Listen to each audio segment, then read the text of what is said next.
afternoon and welcome to Radio Irava on CHUO 89.1 FM in Araba, CHUO.FM and RadioIrava.com worldwide. My name is Narges. Today is November 10, 2013. My guest today is a mechanical engineer graduated from England residing in Camp Liberty in Iraq and a former Iranian hostage. Mr. Ibrahim Komari was captured in Camp Ashraf by the Iraqi army along with 35 other Ashraf residents in 2009. He was in different prisons and in solitary confinement for 72 days after going on hunger strike, which turned into a dry hunger strike.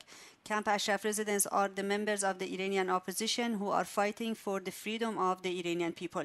In August of 2009, a worldwide protest and hunger strike in Canada and around the world was formed to free the 36 hostages. As you know, during the September 1st, 2013 attack by the Iraqi forces on unarmed residents of Camp Ashraf, 52 people were killed and 7, including 6 women, were taken hostage. I invited Mr. Komari to tell us about his experience as a hostage in the hands of Maliki's forces. Hello, Mr. Ibrahim Komari. Thank you for agreeing to talk to me. Welcome to Radio Irava. Thank you very much for giving this opportunity to take part in your interview. You're welcome. Mr. Komari, can you tell us how the hunger strikers are doing today? Well, as you know, the hunger strikers has entered its third month and in Camp Liberty and across the world. In fact, the hundreds of hunger strikers in Camp Liberty have made it clear that they will continue their hunger strike until their demands are met. The 7 hostages must be freed immediately, and the protection of the Camp Liberty must be provided by UN Blue Helmet Forces. The US government and President Obama are responsible for the safety and lives of those hostages. His silence, in fact, and inaction in face of Iraqi government is endangering the life of hostages. He must put pressure on Iraqi government to free the hostages now. This is demand for us here in Liberty and hunger striker across the world, including the Ottawa people who are in hunger strike as well.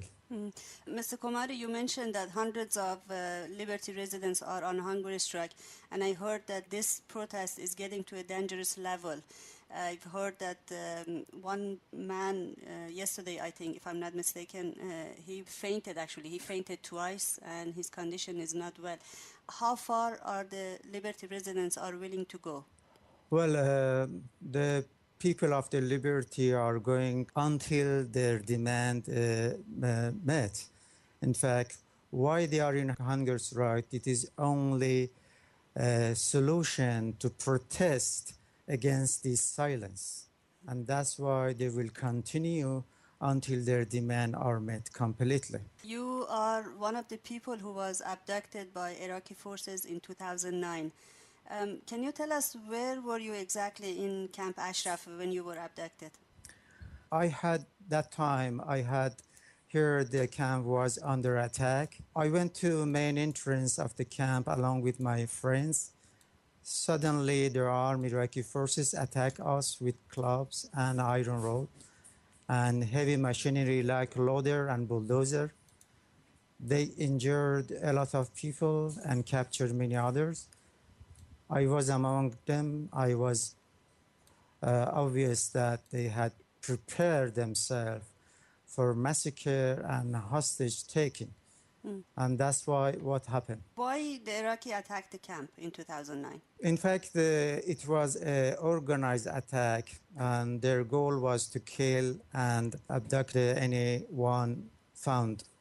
I was captured because I tried to talk to them. They wanted to arrest or kidnap or, massacre of anyone who were protesting against them. That's why they attacked the Camp Ashraf. The plan to suppress and destroy the PMOI, which is the only opposition of the mullahs in Iran. has been pursued in different form at the request of the Iranian regime and has been dictated to Maliki, an element in his government. In fact, the previous attack to Camp Ashraf and the September 1st massacre was joint planned by the Khamenei and Maliki, which is followed previously planned. Its goal was destruction of the opposition and PMI members in Camp Ashraf and Liberty. And that's how you can see that several attacks in Camp Liberty, the massacre in Camp Ashraf, and the previous attack in 2009 and 2011 was kind of the plan they were, in fact, trying to do.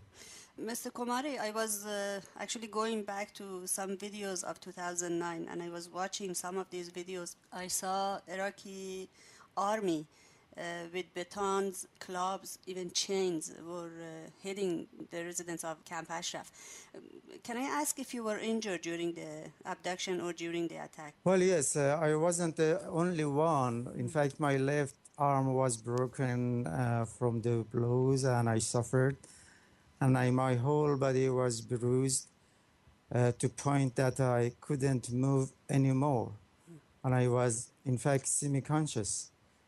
They dragged me on the floor and took me to their headquarters. And even in headquarters, the supervisor officer started torturing us. In fact, we've been taken as a hostage. We were under savage torture, and in fact, with savage and brutal torture and beaten.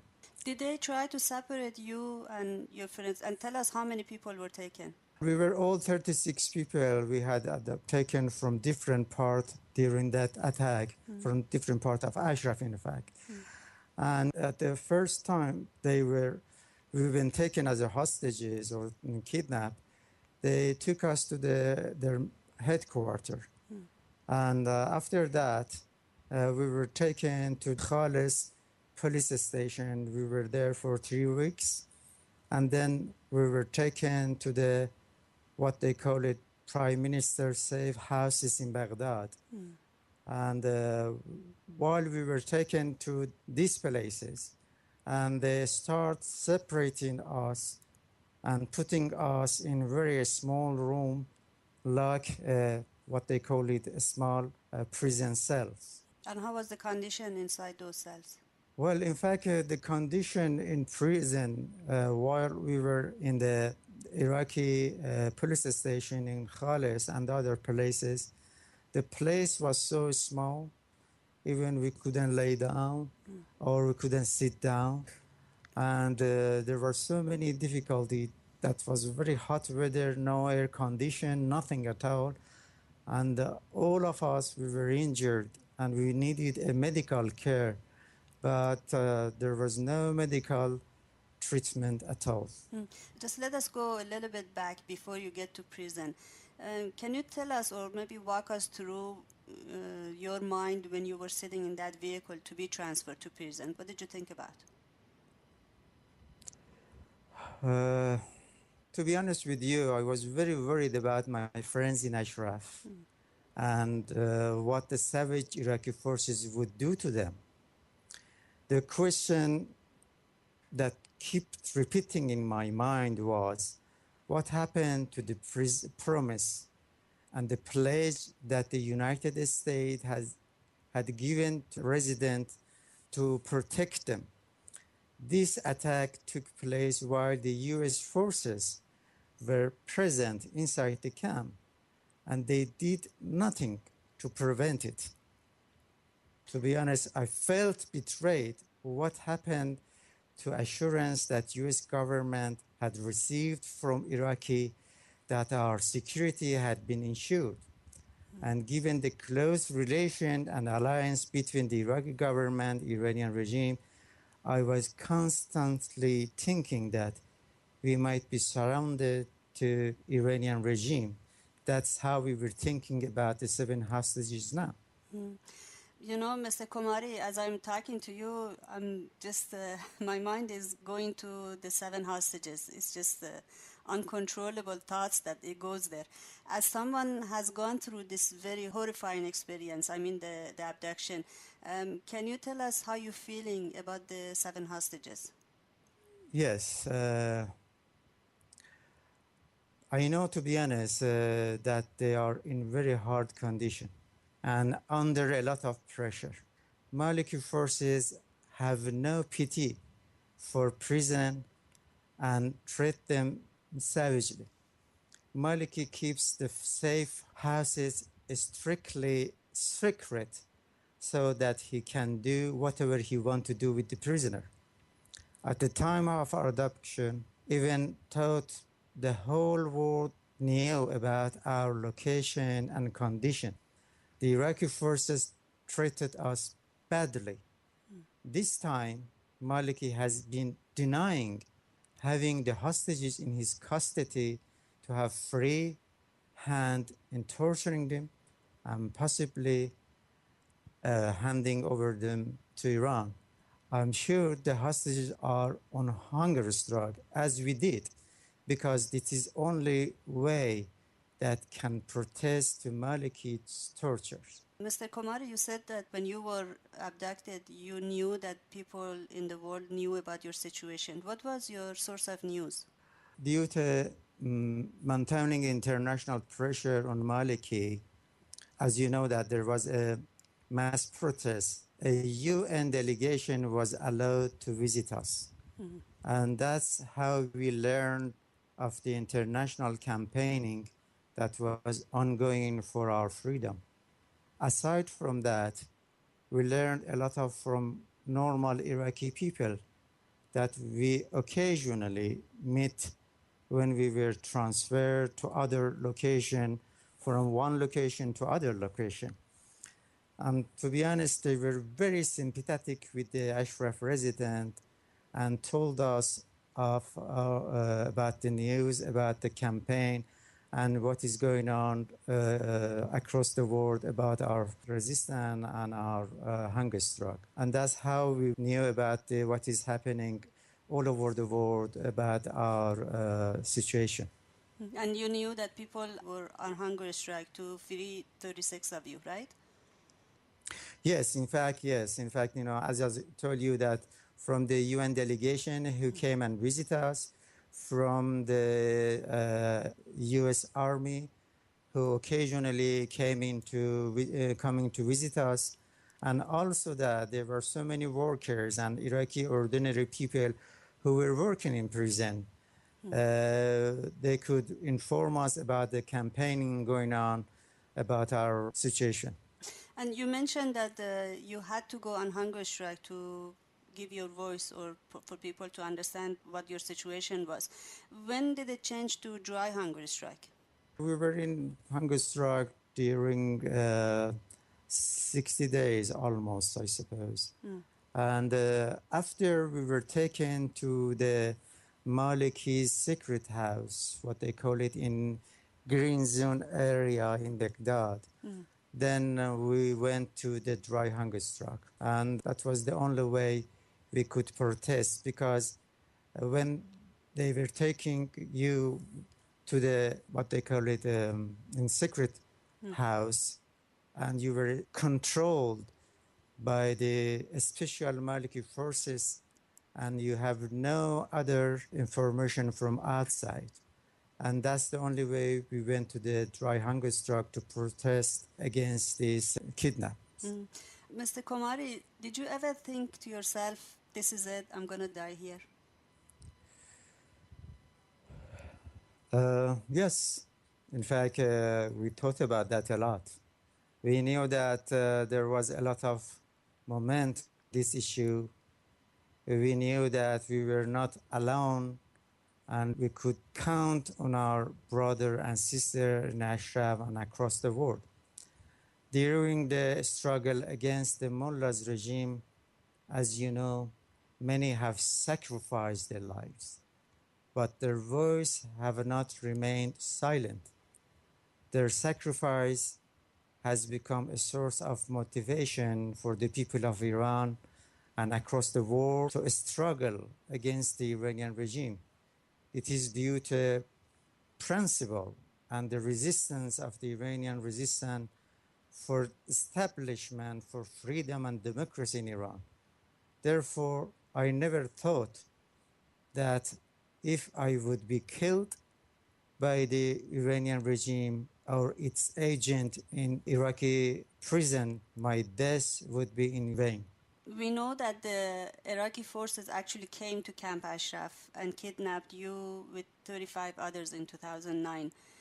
And we know that they attacked Camp Ashraf in 2013 and kidnapped 7 people this time, 6 of them women. What is the role of the Iranian regime in all this? Well, it is very obvious that the regime of Iraq is the Iranian allies. In fact, the plan was to suppress and destroy PMI. That is the mullah's plan. PMI is the only opposition of the mullahs. The Iranian regime has dictated to Maliki to eliminate the Iranian resistance in Camp Ashraf or Liberty. For example, the previous attack and September 1st massacre was joint plan, coordinated by the Khamenei and Maliki, which is follow previous plot. And the goal was destruction of opposition and PMI members, whether it is in Camp Ashraf or Camp Liberty. And that's how it was taken place in Camp Liberty by missile attack 3 times in 1 year, and in Camp Ashraf since 2009 up to 2013. Mr. Komari, if you could send a message to the 7 hostages, what would you say to them? Well, my message to them is to resist. Victory will be ours. Victory will be ours. Camp Liberty resident and Iranian people and all other freedom lovers across the world are also standing here and won't give up the fight for your freedom. Thank you, Mr. Komari, for talking to me. Our thoughts here in Canada are with you, and I hope to hear the good news very soon. Thank you very much for giving this opportunity to me, and best of luck to you and to your friends and to my old friends in Ottawa. Thank you very much.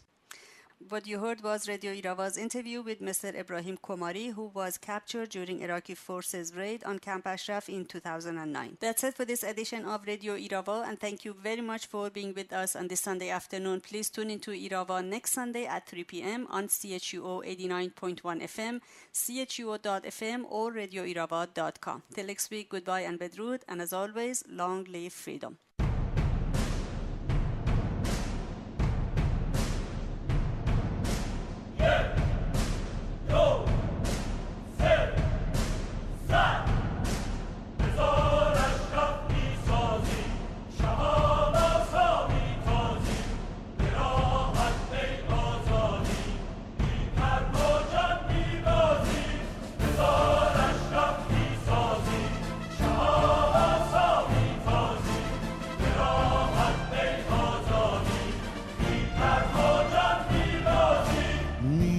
دینش قلب شهیدان سرخ و جوان در سینه ایران این ضربان ارتش نور است میدمد او از قله امکان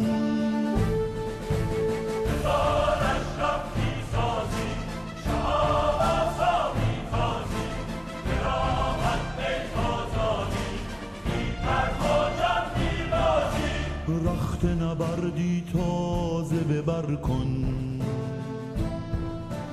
زیر گلول سینه سپر کن